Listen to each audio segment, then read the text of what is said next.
మెదక్ జిల్లా నార్సింగి 44 జాతీయ రహదారిపై లారీతో ఢీకొట్టి ఒక వ్యక్తిని హత్య చేసిన కేసులో ఇద్దరు నిందితులను పోలీసులు అరెస్ట్ చేసి రిమాండ్కు తరలించారు. నార్సింగ్ నుంచి హైదరాబాద్ వైపు వెళ్తున్న ఒక కారును అతివేగంగా వచ్చిన లారీ నిర్లక్ష్యంగా డ్రైవ్ చేస్తూ కారును ఢీకొట్టారు. ఇదే క్రమంలో ప్రశ్నించిన కాల్వ సత్తిరెడ్డి అనే వ్యక్తిపైకి లారీ ఎక్కించి హత్య చేసి పరారైన కేసులో దర్యాప్తు చేపట్టిన నార్సింగ్ ఎస్ఐ సృజన, రాజస్థాన్ చెందిన లారీ డ్రైవర్ మోహిన్, క్లీనర్ హోసిన్లను అరెస్ట్ చేసి రిమాండ్కు తరలించినట్లు రామాయంపేట సీఐ వెంకట్రాజ్ గౌడ్ తెలిపారు.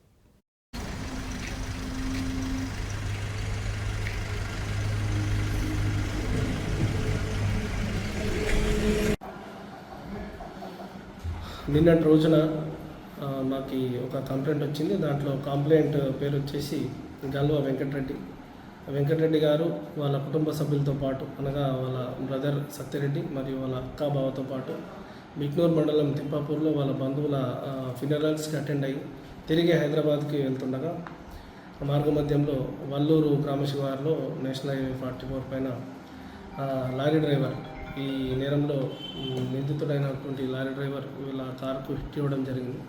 రైట్ సైడ్ కారుకి డ్యామేజ్ కాగా వెంకటరెడ్డి గారు లారీని ఆపడానికి ప్రయత్నం చేసినారు. కానీ ఆపకుండా అట్లే వెళ్ళిపోతుంటే లారీని చేజ్ చేసి వల్లూరు గ్రామం దాటిన తర్వాత ఒక 300 మీటర్లు పోయిన తర్వాత లారీ ముందుకెళ్ళి కారును పెట్టి లారీని